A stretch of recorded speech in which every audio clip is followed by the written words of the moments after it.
안녕하세요. 천천히 건강을 회복하고 있는 30대 여자입니다. 대형 화장품 매장 점장으로 일하던 저는 33살 때 지금의 남편을 만나 연애를 시작했는데요. 친구의 모임을 따라갔다가 만난 남편은 자동차 영업사원으로 성실하고 다정한 사람이었습니다. 만나면 만날수록 무뚝뚝함 속에 다정한 배려심이 보여서 연애를 시작했고 2년 뒤에 결혼을 했어요. 결혼 준비는 별다른 문제가 없이 진행이 됐습니다. 제가 생각하지 못한 부분은 남편이 먼저 나서서 채워줬고 남편이 빼먹는 부분은 제가 미리미리 준비해서 큰 마찰도 없었죠.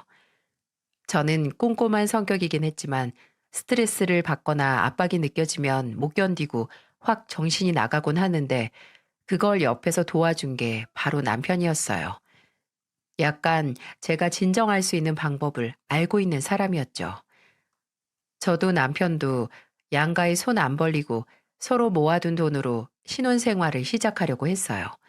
방 두 개 아파트 전세로 얻고 저도 결혼하고 1, 2년 뒤에 임신을 계획하고 있었죠.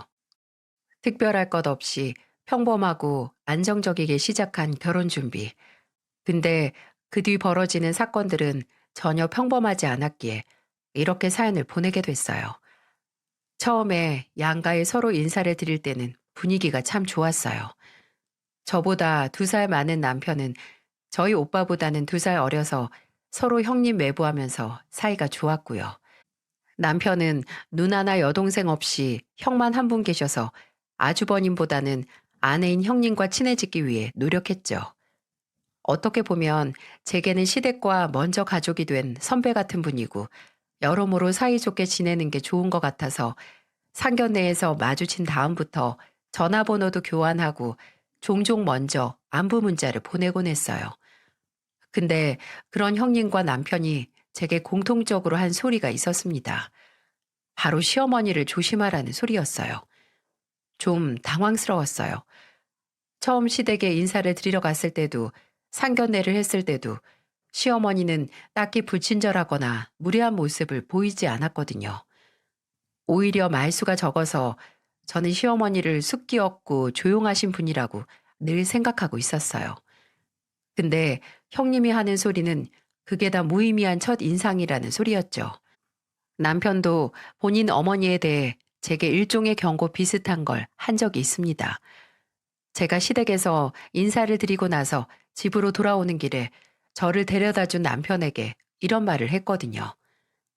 근데 어머님 되게 조용하시다. 좀 내성적인 성격이신가? 어? 아니야. 오히려 말 되게 많으신 스타일이야. 오늘만 좀 그런 거지. 왜? 혹시 나 때문에? 낯가리셔? 아니, 낯가리는 것도 아니고 예전에 어머니가 형수님이나 아버지한테 한번 크게 혼나시고 바뀌신 거야. 시어머니가 말수가 적고 조용해진 사건의 전말은 이러했습니다. 시어머니는 형님이 아주버님과 결혼 후에 처음 가족이 된 순간부터 굉장히 괴롭히셨다고 해요.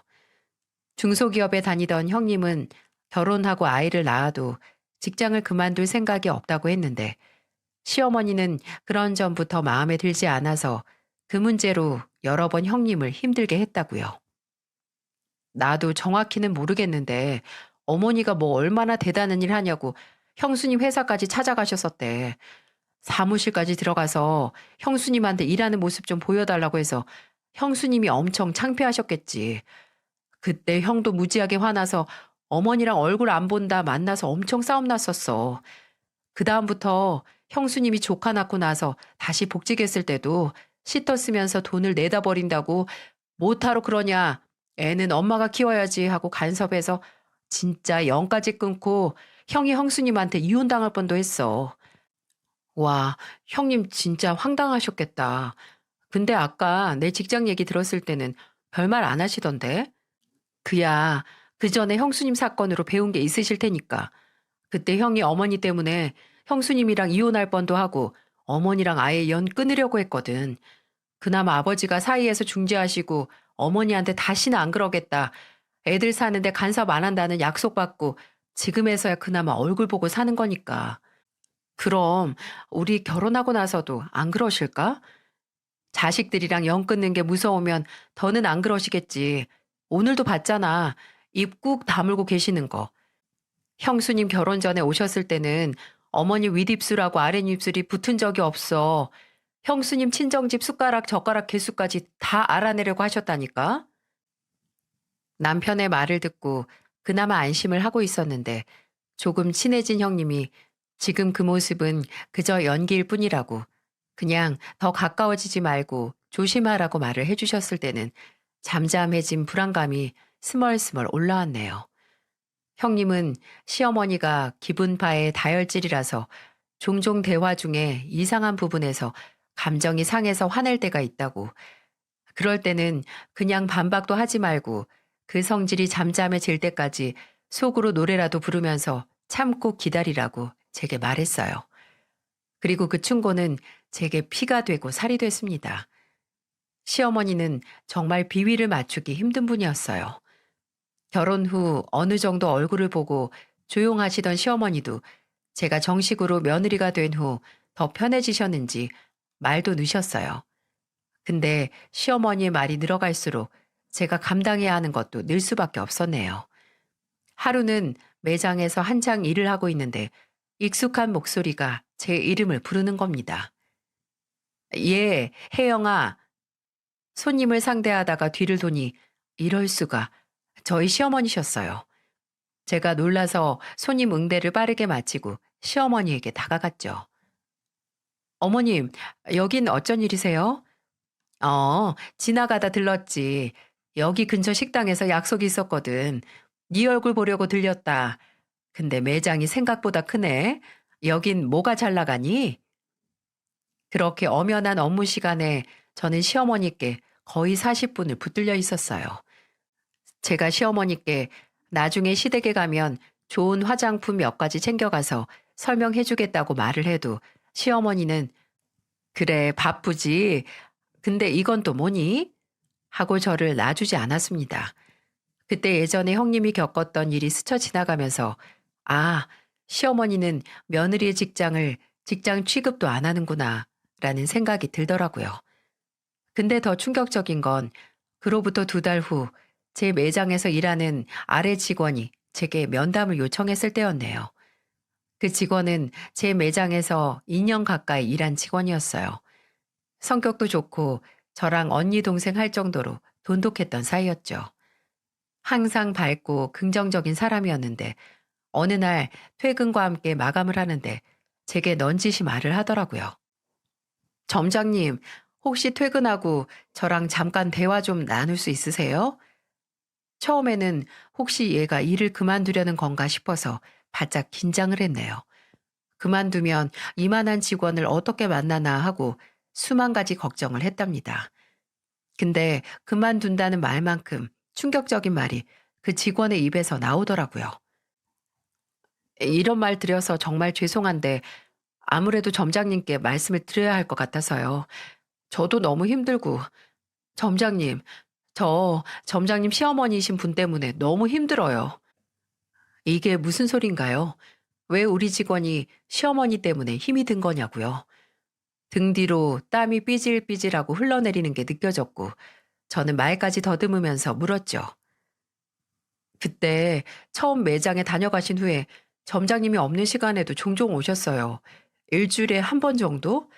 처음에는 그냥 지나가다 들렀다.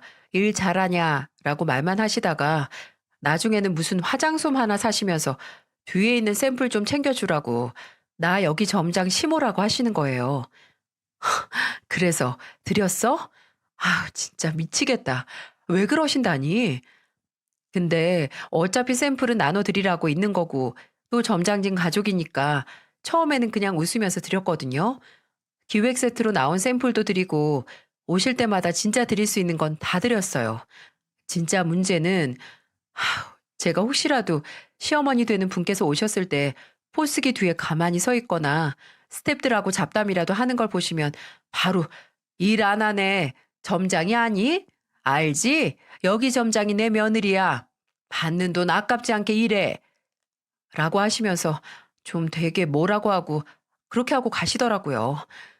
처음에는 웃고 넘겼는데 이제 매번 올 때마다 그러시니까 스태프들도 저한테 짜증내고 그리고 손님들 응대할 때마다 방해하시기도 해서 솔직히 일할 때 너무 힘들어요.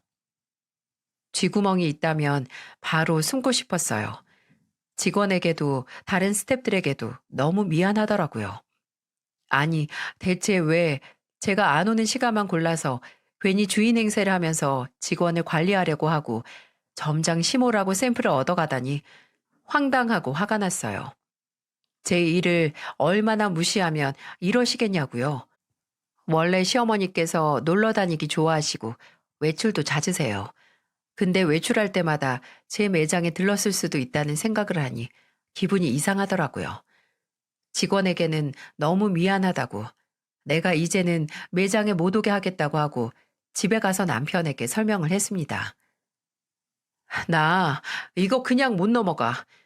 아니, 내 일을 얼마나 무시하셨으면 내가 없는 시간만 골라서 와서 그런 짓을 하셔? 내가 얼마나 창피했는데. 진짜 사람 안 변하는 게 맞나 봐.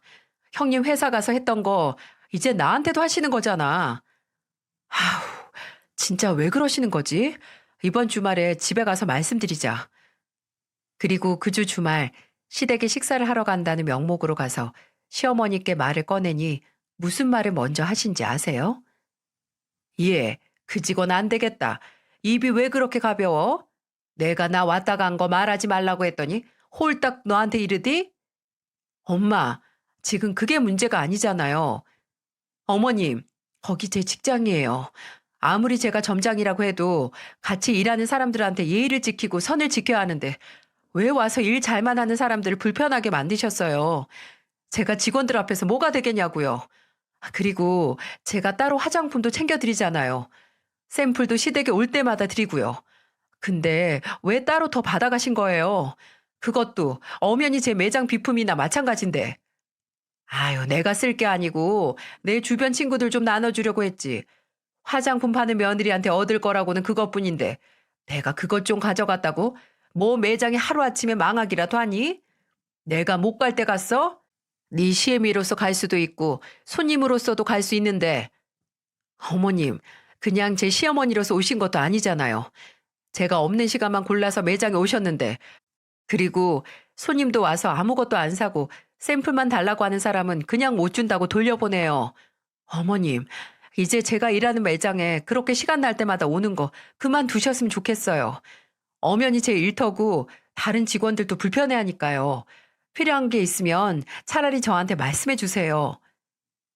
그렇게 그 사건은 일단락됐습니다. 시어머니의 표정은 끝까지 본인 잘못을 인정 못하는 것 같았지만 말로는 알겠다고 하시고 매장에도 아예 안 오셨어요. 그러다가 제가 결혼을 하고 1년 반 정도 지났을 때 대형 사고가 터지고 말았어요. 시어머니께서는 그 당시 새로운 취미가 생기셨거든요. 동네 친한 아줌마들과 운동 삼아서 등산 다닌다고 말이죠.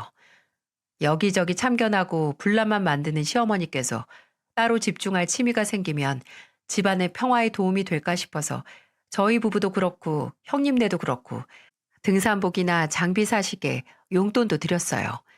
은퇴 후 버스 기사로 오래 일한 시아버지께서도 등산하고 아주머니들이랑 내려와서 파전이라도 먹고 오라고 돈을 챙겨주셨고요. 근데 그게 파멸의 시작일 줄은 누구도 예상을 하지 못했네요. 하루는 시어머니가 제게 전화해서 남성 스킨 로션 세트 좋은 걸 좀 보내달라고 하시더라고요. 저는 시아버지께 드리려고 하시나 보다 해서 저희 매장에서 제일 잘 나가고 가격대도 있는 제품을 시댁으로 보내려고 했죠. 근데 어차피 지나가는 길이니까 받아가겠다고 하시는 겁니다. 매장에서 직원들을 불편하게 한 이후로는 매장 근처로도 안 오셔서 설마 했는데 다행히도 정말 제가 준비한 화장품을 받아만 가셨어요. 그리고 다음에 시아버지는 뵀는데 환절기라 그런지 피부가 눈으로 봐도 꽤 거치시더라고요. 아버님, 어머님이 주신 로션 잘 안 바르시죠? 겨울 되면 얼굴 더 트니까 귀찮아도 바르세요. 어? 로션? 네 시어머니가 나한테 로션 준 적 없는데? 이게 뭔가 싶더라고요. 가져가시고 까먹으셔서 아직 안 드렸나 했죠. 그래서 어머니께 아직 화장품 안 드렸냐고 시아버지 얼굴이 거칠어졌다. 더 추워지기 전에 바르셔야 한다라고 하니까 시어머니께서 까먹었다고 이제 줘야지라고 어색하게 말씀하시더라고요. 이 일도 지금 와서는 사건의 전조 증상이었다는 걸 깨달은 거지.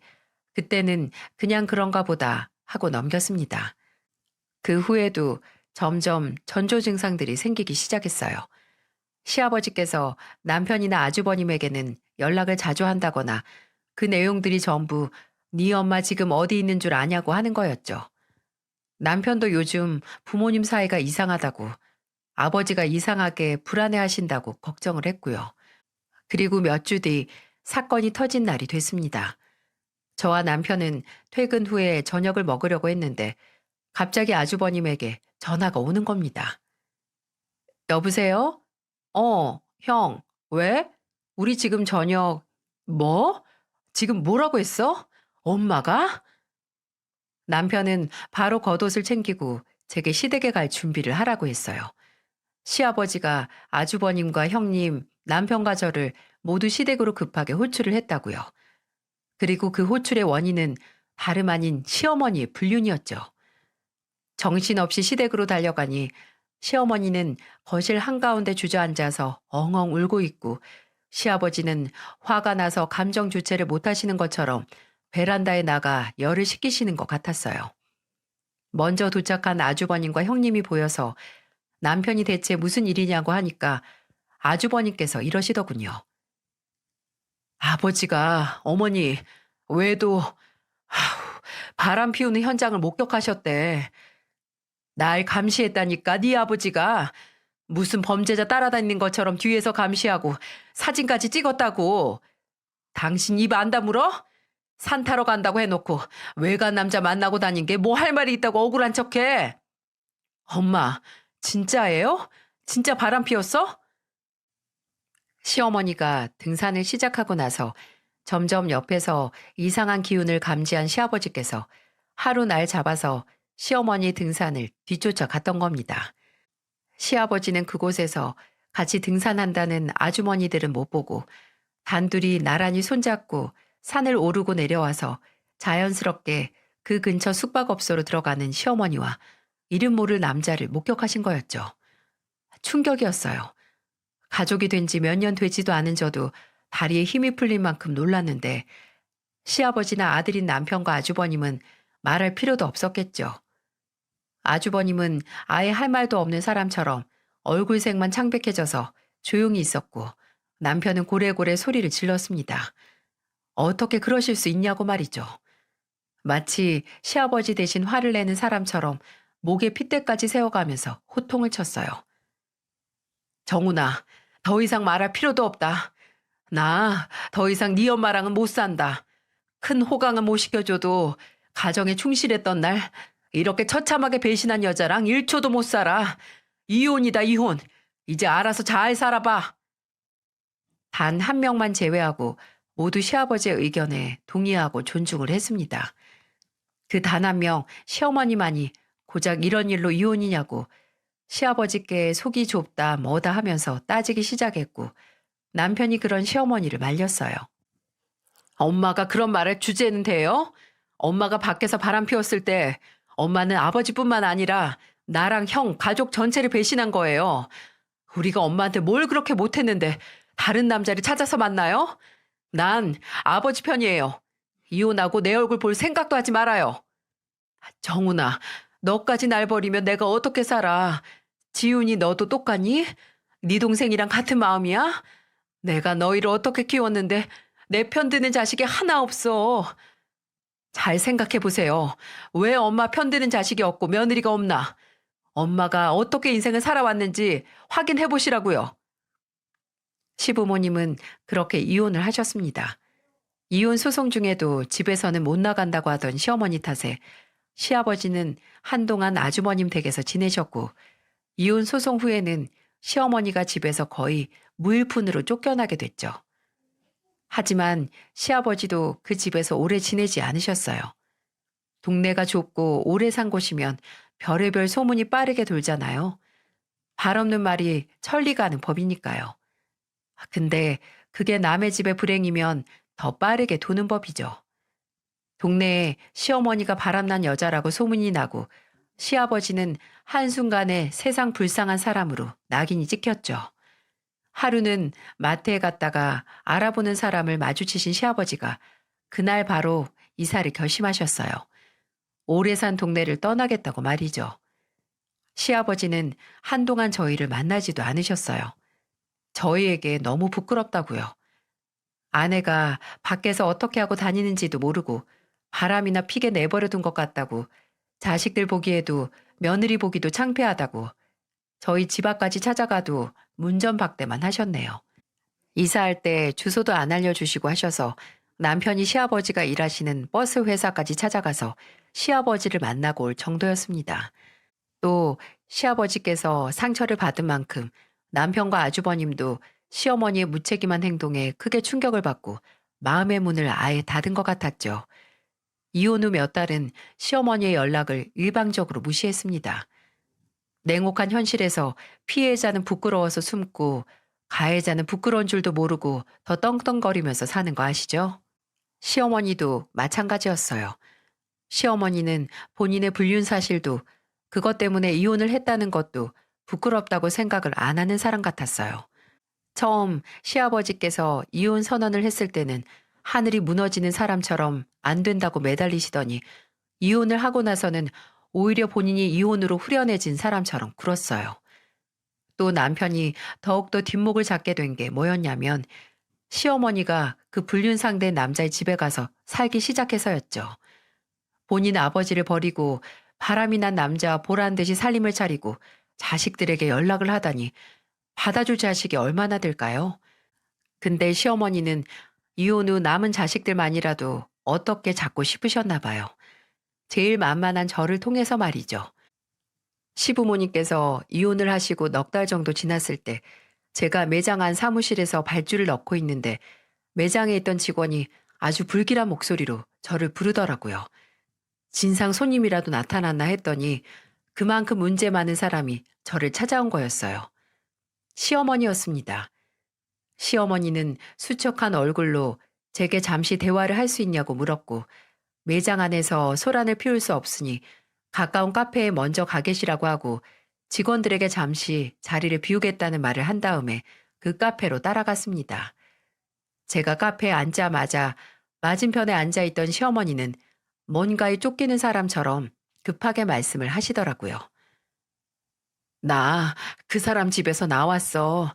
지금은 작은 원룸 하나 구해서 혼자 살아. 그러세요? 근데 왜 찾아오셨어요? 혜영이 네가 정훈이나 첫째한테 말 좀 잘해주면 안 되겠니? 내가 정신도 차리고 그 남자랑 헤어졌다고. 다시 너희랑 연락도 하고 얼굴도 보면서 잘 지내고 싶은데 애들이 연락도 안 받으니까 내가 무슨 방법이 있어야지. 남편하고 아주버님도 생각을 정리할 시간이 필요하겠죠. 시아버지도 부모님인데 어머님이 본인 아버지에게 한 행동을 생각하면 저도 이해가 가고요. 그래도 나도 지들 엄마 아니니. 나도 같은 부모인데 어떻게 이렇게. 아니, 아니다. 네 말이 맞아. 나도 내가 잘못한 거 알아. 알아서 이렇게 다시 시작해보고 싶어 하는 거 아니니. 시어머니는 제게 지금 본인 상황을 꼭 남편과 아주버님에게 말해달라고, 제발 다시 만날 수 있게 도와달라고, 이렇게 자식에게 버림받고 혼자 살 수 없다고 말하셨어요. 내키지는 않았지만 설득이 아닌 그저 전달하는 목적으로 남편에게 이 일을 전했습니다. 남편은 듣자마자 화를 내더군요. 제가 아니라 뻔뻔하게 다시 나타난 시어머니에게 말이죠. 남편은 이 사실을 아주버님에게 전했고 두 사람은 몇 차례 만나서 이 일에 대해서 상의를 하는 것 같았습니다. 저도 형님과 따로 연락을 하고 있었는데 형님에게 남편과 아주버님이 시어머니를 용서할지 말지에 대해 물어봤거든요. 저희 형님은 뭔가 달간한 사람처럼 이렇게 말하더군요. 어떤 부모 자식 관계는 부모가 자식에게 목매는 것처럼 보이는 것 같지만 어떤 부모 자식 관계는 자식이 일방적으로 부모를 못 놓고 짝사랑하기도 하더라. 남편과 아주버님은 후자였네요. 두 사람은 시어머니를 용서하고 두 번째 기회를 주었습니다. 다시 연락을 시작했어요. 시어머니는 다시는 실망시키지 않겠다고 고맙다고 하면서 다시 만난 자리에서 저희 앞에서 눈물을 보이셨고 남편과 아주버님은 그 말을 믿었죠. 아무리 시아버지와 일이 있었지만 그래도 낳아주신 어머니니까 아들인 두 사람은 마지막으로 자식된 도리를 하고 싶었던 거겠죠. 시아버지께 딱히 어머니와 다시 연락하고 만난다는 말은 하지 않았습니다. 솔직히 말씀드리기도 너무 죄송스러웠을 거예요. 근데 그 믿음이 서서히 금이 가는 것 같았죠. 시어머니와 다시 연락을 하고 나서 한 달 후에 형님에게서 연락이 왔습니다. 시어머니가 지금 살고 있는 원룸은 월세라서 방 한 칸이라도 더 있는 전세로 옮기게 도와달라고 하셨대요. 돈을 좀 보태달라고 말이죠. 솔직히 며느리여도 남인 저와 형님은 이때부터 감이 왔습니다. 정말 용서받길 원했던 게 미안해서 가족이라서가 아니라 다른 도움을 받기 위해서라는 게요. 하지만 자식들은 이 사실을 눈치는 채도 어떻게 모른 척 할 수 없잖아요. 그래서 남편과 아주버님은 돈을 모아서 전세금을 마련해 시어머니께 보내드렸어요. 이후에도 몇십만 원씩 돈이 필요하다고 종종 연락이 오면 별다른 말 없이 보내드렸고요. 혼자 살게 됐으니 아무래도 손 벌릴 것도 자식뿐이고 저도 남편에게 그냥 보내드리라고 말했습니다. 남편은 그래도 제게 너무 미안했는지 평소 영업시간을 초과해서 일을 했고 점심도 편의점에서 김밥 한 줄 사 먹으면서 혼자 허리띠를 졸라매기 시작했어요. 솔직히 돈 문제보다도 더 어처구니가 없는 게 불륜으로 이혼을 한 시어머니가 그 불륜 상대와 헤어진 다음에 또다시 누구를 만나기 시작하셨다는 겁니다. 그리고 그 사람을 저와 남편에게 소개하고 싶어 하셨어요. 하루는 주말 점심 식사를 같이 하자는 시어머니 연락에 저도 남편도 약속 장소로 향했어요. 근데 그곳에는 시어머니만 계신 게 아니더라고요. 한껏 상기된 표정의 시어머니 옆에 나이 지긋한 남자분이 앉아 계신 거예요. 식당에 들어서자마자 저나 남편이나 그 남자를 보고 그대로 굳어버렸어요. 먼저 정신을 차린 제가 남편을 툭 건드려서 간신히 시어머니가 앉아있는 자리로 갈 수 있었어요. 너희 왜 그렇게 늦었어? 그래서 우리가 먼저 시켰다. 샤브샤브 4인분. 여기가 그렇게 맛있대. 민정 엄마가 소개시켜줘서 왔잖아. 엄마, 옆에 계신 분은 누구예요? 아, 요새 엄마랑 만나는 사람이야. 현중 씨, 여기는 내 둘째 아들, 그리고 둘째 며느리예요. 처음 뵙겠습니다. 곽현중입니다. 어머님 통해서 말 많이 들었어요. 자동차 판다고? 저는 그 남자분이 무슨 말을 하든 귀에 안 들어왔어요. 옆에서 남편이 부들부들 떨리는 게 느껴져서 그 눈치만 보고 있었거든요. 이내 남편은 자리에 앉고 3분도 지나지 않아 박차고 일어났어요. 저도 그런 남편을 따라 식당에서 나갔고 뒤에서 시어머니가 쫓아오시더니 저희를 붙잡고 황당하신지 소리를 빽 지르셨죠. 너희 이게 무슨 경우야? 예의 없게 그냥 가? 내가 할 소리예요. 아버지랑 헤어지고 얼마나 지났다고. 아니, 그 불륜남이랑 헤어지고 얼마나 됐다고 바로 남자를. 그것도 나랑 이 사람한테 소개를 시켜줘요? 아니, 최소한 이렇게 다짜고짜 소개를 시켜주는 게 아니라 먼저 말을 해주시던가요. 아니, 어떻게 만나도 무슨 상관이야. 그냥 한 끼 같이 식사만 하는 건데. 그럼 네 엄마는 평생 수절하고 혼자 살까? 그걸 원해? 누가 평생 그러고 살래요? 최소한 자식인 우리한테. 엄마가 그동안 한 짓을 생각해서 조금 더 생각을 하고 행동을 하시라고요. 엄마는 지금 아버지가 어떻게 사는지 궁금하지도 않고 미안하지도 않죠? 미안하면 그렇게 행복한 얼굴로 저희한테 새로 만나는 남자라고 소개 안 시켰겠죠? 됐어요. 나는 웃으면서 엄마랑 저 남자랑 마주보고 밥 못 먹겠으니까 그렇게 하세요. 남편은 그대로 떠났고 저도 그런 남편을 따라갔습니다. 뒤를 돌아보니 망연자실한 시어머니가 저희를 끝까지 쳐다보고 계셨어요. 시어머니 말씀대로 평생 혼자 살 이유는 없지만 그래도 아직 남편의 마음속 상처가 다 아물지도 않았고 이런 복잡한 상황에서 시어머니 행동은 너무 가볍고 솔직히 철없다는 생각마저 들었어요. 본인의 과거 행적을 생각해서 조금 더 조심스럽게 다가왔어도 될 텐데 그저 이기적이라는 생각밖에 들지 않았습니다. 사이가 조금 회복되나 싶었는데 다시 멀어지고 말았어요. 그 후 시어머니는 몇 번 만나는 사람을 바꿨습니다. 남편에게는 차마 연락을 못 하시고 제게만 이번에는 어떤 사람 만난다. 지금 일하는 마트 매니저랑 만난다. 아니면 이제 헤어졌다. 잠깐 만난 거다. 아주 구구절절 제게 상황을 알리시더라고요. 아무래도 제가 제일 만만한 둘째 며느리고 또 누군가와 계속 대화를 하고 싶은가 봐요. 불행히도 그게 저였던 거죠. 그리고 정말 유치하고 이해가 안 됐던 게 명절과 같이 가족들이 모이는 날 시어머니는 마치 헤어진 시아버지와 경쟁을 하는 것처럼 행동하셨어요. 저희에게 먼저 전화를 해서 이번 명절에 누구 집 먼저 갈 거냐, 당일날 네 아버지 만날 거냐, 아니면 내 집 올 거냐 하면서요.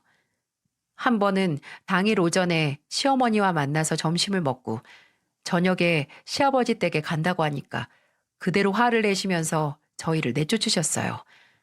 바람난 엄마는 부모도 아니라는 거지 하면서 그렇게 좋으면 그냥 나한테 오지 말고 너희 아버지한테 가라고 하시면서 화를 내셨습니다. 어떻게 이렇게 점점 어린애처럼 바뀌는지 이해가 되지 않았죠. 조금이라도 가족의 관심이나 애정이 떨어지는 것 같으면 예전에 본인의 잘못으로 연을 끊을 뻔했던 순간으로 돌아갈 것만 같아서 그러셨던 걸까요? 만약 그랬다면 행동 하나하나, 말 하나하나에 조심해야 하는 거 아닌가요? 눈치를 보라는 게 아니라 과거 자신의 행동을 반성하고 고쳐야 하는 거 아니냐고요. 근데 시어머니는 그럴 생각이 손톱만큼도 없었나 보더라고요. 이번에는 저희를 불러다 놓고 그 당시 만나던 사람과 살림을 합치기로 했다고 재혼은 할 생각 없고 그냥 둘이서 같이 살 집 얻게 축하할 겸 돈을 모아달라고 하는 게 아니겠어요? 마치 끝이 없고 답도 없는 블랙홀을 보는 기분이었어요. 이 사람은 부모라는 이유로 어디까지 용서를 받고 어디까지 도움을 받을 생각인 걸까요? 물론 이번에는 남편도 아주버님도 반대했습니다. 함께 살 사람이 생겼다는 건 축하하겠지만 더 이상의 경제적인 도움은 못 준다고요. 이미 아주버님 쪽도 그렇고 저희도 그렇고 도와드릴 만큼 도와드렸거든요. 근데 시어머니는 저희가 시어머니가 누군가 함께 산다는 것 자체를 축하하지 않아서 못 도와준다고 하는 거라고 착각을 하셨나 봐요. 야, 내가 언제까지 네 아버지랑 너희한테 미안해서 혼자 외롭게 살아야 돼? 엄마가 행복한 꼴을 그렇게 보기 싫니? 어? 나는 너희 부모도 아니라는 거야? 그게 아니라 축하는 해도 더 이상 돈을 못 드린다고요. 엄마, 형도 저도 엄마 드린다고 대출까지 받았어요. 형은 애도 둘이고 저희도 혜영이 일도 구조조정으로 그만둔 거 아시잖아요. 버리는 줄고 나가는 돈이 만만치가 않은데 언제까지 어머니한테 큰 돈을 보내드려요. 됐다. 바람난 엄마는 평생 불행하게 살아야 한다는 거 아니니? 내가 주제 넘는 기대를 한 거지. 알았다. 더 이상은 너희한테 돈 안 빌려. 말도 안 해 이제. 자식들에게 얼마를 가져갔는지 시어머니 본인이 제일 잘 알 텐데 시어머니는 마치 지금까지 푼돈만 받은 사람처럼 당당했어요. 아주버님도 더 이상 도와줄 여력이 되지 않았겠지만 저희는 정말 도와드리고 싶어도 도울 수 없는 상황이었어요. 그 자리가 있기 몇 주 전 제가 위암 초기 판정을 받았거든요. 물론 남편만 알고 다른 가족에게는 걱정 끼치고 싶지 않아서 알리지 않았습니다. 그리고 저희 부모님만 알고 계셨어요. 제가 친정에 갔다가 갑자기 심한 복통으로 쓰러져서 병원에 실려갔는데 알고 보니 그게 위암 초기 증상 중 하나였더라고요. 그전부터 누우면 등이 아파서 똑바로 못 눕기도 하고 속이 조금만 먹어도 소화가 안 되고 속이 금방 답답해지긴 했어요. 그날도 그냥 친정에 오랜만에 와서 음식 먹고 더부룩한가 했는데 점점 배가 땅땅해지는 것처럼 아프고 나중에는 허리를 필 수 없을 정도였는데 위암이라니. 의사는 지금 발견한 게 천운이라고 했습니다. 그래서 지역 슈퍼바이저로 승진을 앞둔 상태에서 일을 그만둘 수밖에 없었어요. 수술을 받고 회복하는 시간이 적어도 몇 달은 걸릴 테니까요. 수술 때문에 일도 그만두고 또 수술비에 병원 입원비, 항암 치료까지 하면 아무리 보험료가 나와도 돈을 막 빌려줄 수 없었습니다. 사람 일이 앞으로 어떻게 될지 알 수 없다는 걸 이번에 아프고 나서 절절하게 깨달았거든요. 시어머니와 언쟁 후 며칠 지나지 않아 수술을 무사히 받았어요. 약 부작용이 조금 있었지만 일주일 뒤 퇴원도 할 수 있었고요. 근데 집에 와서도 복통은 가라앉질 않더군요. 남편은 혹시 수술 부위에 이상이 생긴 거 아니냐고 했지만 다시 병원에 갔을 때 수술이 잘못되거나 다시 위에 문제가 생긴 건 아니고 그냥 수술 후 스트레스성 경련이 온 것 같다고 하더라고요. 그냥 쉬는 수밖에 없대요. 그렇게 집에서 무기한 휴식에 돌입했습니다. 조금 움직이는 건 괜찮았는데 그냥 죽만 먹어도 속이 쓰리고 나중에는 허리까지 통증이 와서 하루 종일 누워만 있는 것 같았어요. 근데 타이밍이 정말 왼수지. 제가 막 회복을 하고 있을 때 다시 시어머니께 연락이 왔어요. 그 주 주말이 시어머니의 생신이었거든요. 시어머니는 남편을 통해서 그날 일은 없던 일로 하자고 이제 너희에게 손도 안 벌리고 부끄러운 짓도 절대 안 하겠다고 하셨어요. 그 사람하고 같이 사는 것도 다시 생각하기로 했다고 미안하다고 하셨다네요. 다시 한번 기회를 주면 정말 달라진 모습을 보여주겠다고 그 김에 그 주 본인의 생일에 다 같이 집으로 오라고 초대를 하셨어요. 근데 아주버님은 먼저 거절을 했나 보더라고요. 더 이상 연락하고 싶지 않다고 하면서 거절했다고 남편에게 이제 너밖에 없다고 하면서 엄마 생일에 혼자 있게 냅둘 거냐고 하셨다고요. 근데 제가 지금 어디 갈 상태가 아니잖아요. 저는 남편에게 생각이 있다면 혼자 다녀오라고 했습니다. 다시 시어머니께 기회를 주고 싶다면 말이죠.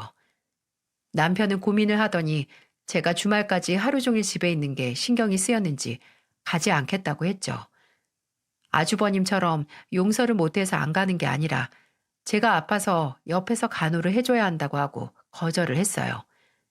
근데 그게 어떤 폭풍을 불러올지 저도 남편도 예상하지 못했습니다.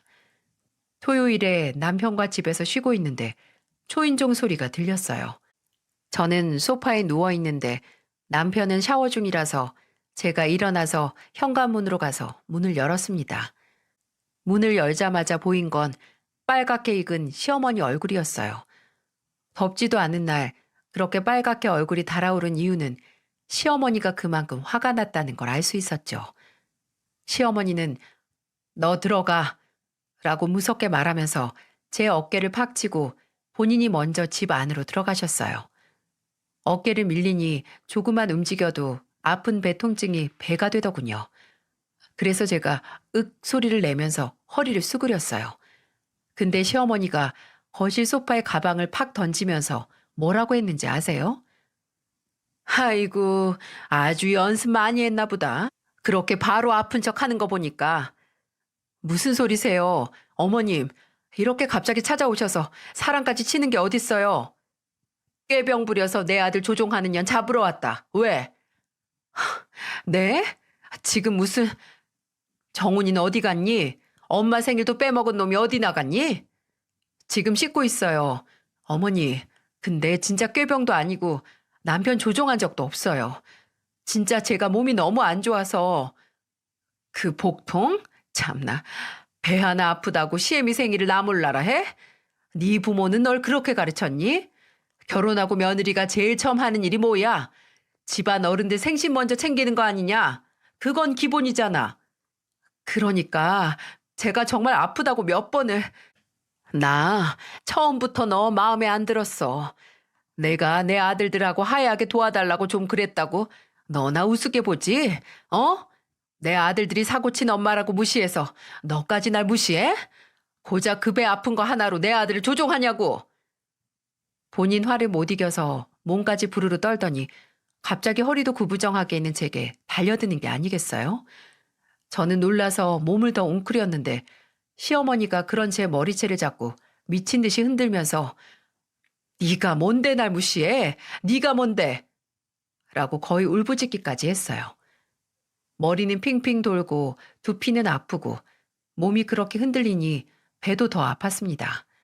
동시에 암도 이겨낸 내가 대체 왜 이런 대우를 받아야 하는지 하는 생각에 화가 치솟았어요.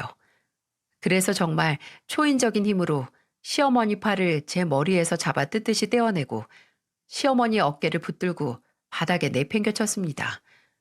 아구구 하면서 바닥에 쓰러진 시어머니를 한번 보고 주방으로 가서 식탁 위에 있던 제 약봉지와 거실 협탁에 있던 병원 진료서를 들고 시어머니 얼굴에 던졌어요.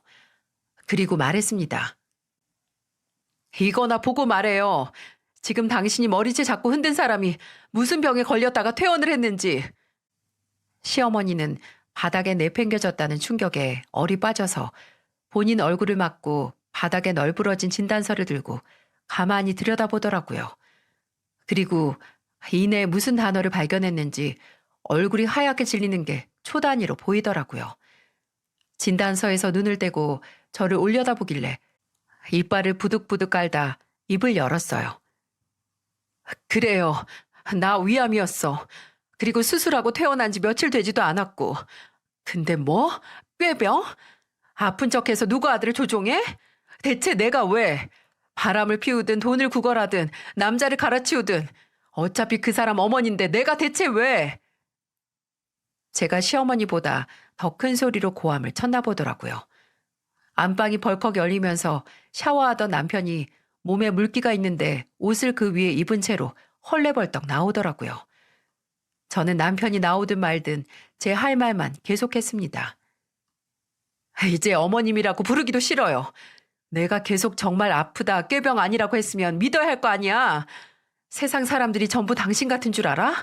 필요할 때마다 거짓말하게? 지가 오해하고 착각해놓고 무슨 자격으로 무슨 배짱으로 남의 집 딸 머리채를 함부로 잡아? 뭐야? 무슨 일이야? 엄마 이 사람 머리 쳤어요? 머리채를 잡아? 아니, 내가 알고 그랬니? 너는 대체 왜 암인지 뭔지 말을 안 해서. 아, 그래서 이것도 다 내 잘못이라고요? 내가 당신한테 내가 어디 아프고 무슨 수술했는지 일일이 보고를 안 해서? 내가 말을 안 했어도 사람이 아프다고 하면 믿어야 할 거 아니에요. 무시는 무슨? 내가 제일 만만해서 무슨 일만 생기면 나한테 쪼르르 와서 이거 부탁 저거 부탁한 사람이. 너 위암 수술 받은 거 알았으면 내가 이렇게 찾아오지도 않고 오해도 안 했을 거 아니냐. 그렇다고 해도 당신이 내 집에 쳐들어와서 머리채 잡고 2년 전년 욕할 자격 생기는 거 아니에요. 착각 좀 하지 마요. 엄마 진짜 대체 왜 그래요? 왜? 아버지랑 영 끊고 형이랑 영 끊고 이제 나랑도 영 끊고 싶어서 그러는 거예요? 나와요. 당장 우리 집에서 나가요. 남편은 그대로 시어머니의 팔뚝을 잡아채 현관으로 끌고 나갔습니다. 거의 들리다시피 끌려나간 시어머니는 계속 말도 안 되는 변명만 늘어놓으면서 본인 잘못이 아니라는 말만 했네요.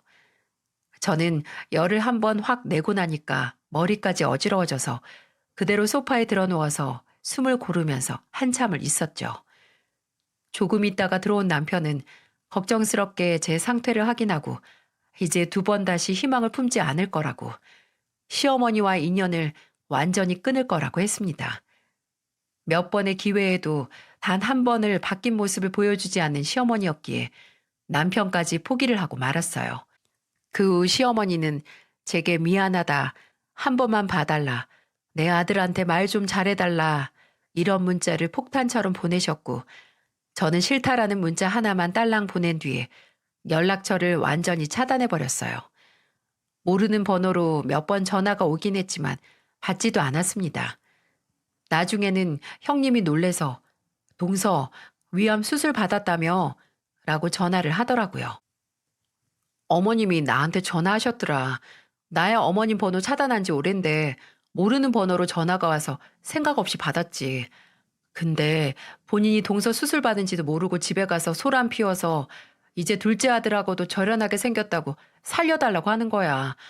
이게 어떻게 된 일이야? 몸은 좀 괜찮아? 이게 진짜 가족의 반응 아닌가요?